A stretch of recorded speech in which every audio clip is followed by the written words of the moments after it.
How many men and women have children out there somewhere that don't live with them, don't reside in their household, and on a monthly or weekly basis, they send them gifts, packages, that's their way of showing their love, material things. Despite our intentions, we are purposely hurting our children without even knowing it. They are sitting back and looking around at other parents and other children and engaging in quality time with their children and wondering, why doesn't that happen to me? My name is Daniel, and I'm here to try and change the thought process of parents who do not live with their children and put a smile on one or maybe even two little hearts in the world by persuading parents who don't live with their children to spend that quality time. Just take that time in their life and spend it with their children versus just sending them packages in the mail or buying them candy or sending them gifts. Children are not insensitive human beings where you think you can just throw material things at them such as toys and gifts and they'll be satisfied. Children require that quality time, that cuddly time, that love, that playing around, just all those things that you would do with maybe your wife or your girlfriend because most of the time you live with that person. I understand that in this world today there are a lot of parents out there and a lot of children who are separated for one reason or another. However, that should not determine the quality time that you give to your child. Let's start with how these actions of a parent affect children mentally and physically when you don't spend time with them. Children have different ways of showing how they feel and what they think of their parents, mainly because they think they may get into trouble. A lot of times, children's feelings are hurt because that dad that they may want to be outside playing catch with them is not there, or that mother that goes to get her nails done is not taking her daughter out with her to get her nails done. And the reason why a lot of that happens is because, again, parents are split up, you get the divorce, the child eventually goes with one of the parents and only gets visitation or visits with the other parent, which means they only see one parent 24/7 and the other, it just depends. A lot of those parents, the ones that are split up, the ones that go without having the child all the time, those are the parents that are always sending gifts in the mail, receiving packages, letters. Well, that gets old. That really gets old. Children become accustomed to you not being around.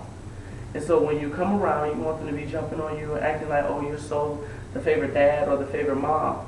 But how can they do that if all you do is send packages through the mail or all you do is send them letters?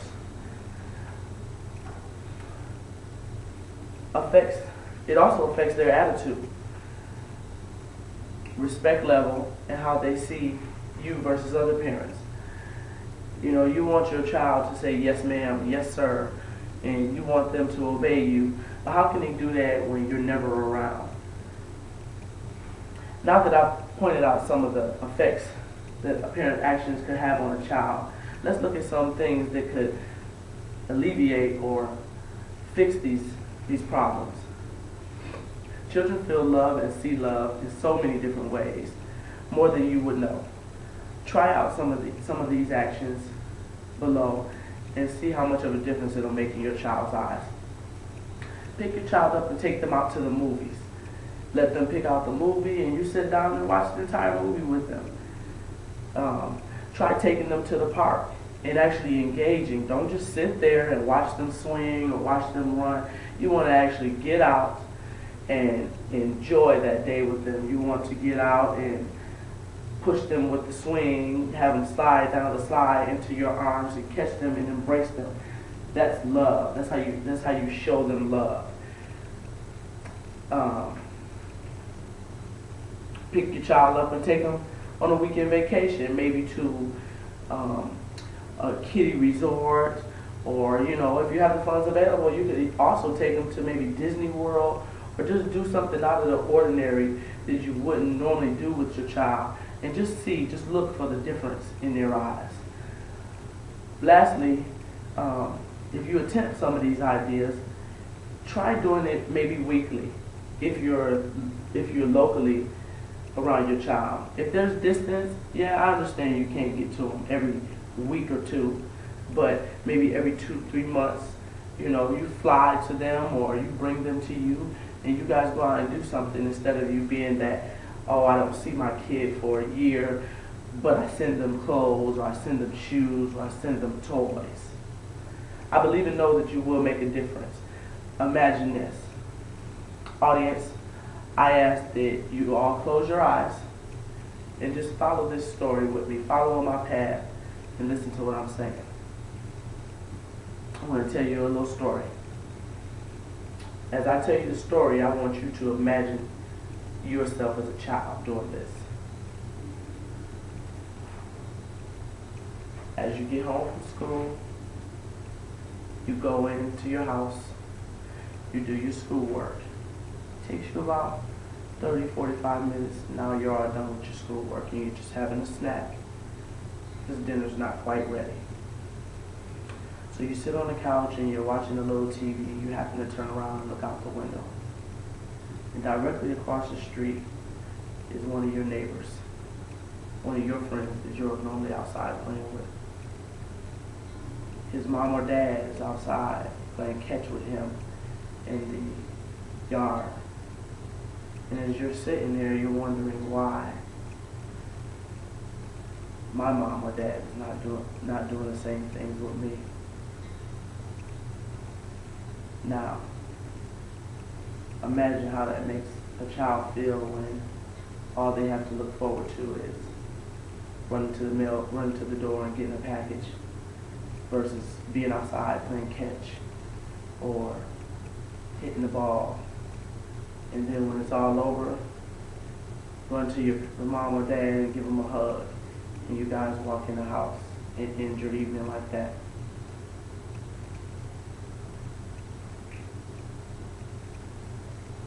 Now I think that we all see exactly how it could feel to be that child. So, I challenge you parents that do fall into this predicament to go home, and the next time you're with your child, ask them, how do they feel about doing one of the things that I advise. And if you don't want to ask them, you don't want to know, just try it out. Go ahead and pick up your child and take them to the movies and say, hey, you know what, this is our movie night, but I'm going to let you pick the movie. And let them pick the movie. See how excited they'll be to pick that movie, and know that you're going to sit there and watch it with them while you're drinking your soda and eating your popcorn or eating your candy and your nachos or whatever it is that they like, because this is their day. This is your time with them.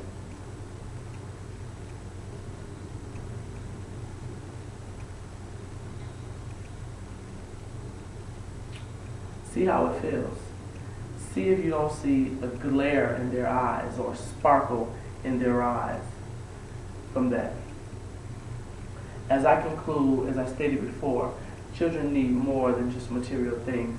They need to feel that love and embrace, the comfort, the hugs, the joy, the happiness that a parent can bring if you just take that one step further. Just because you're distant or you don't live under the same household does not mean that that child still doesn't deserve that quality time with you, the father, the mother, or the father.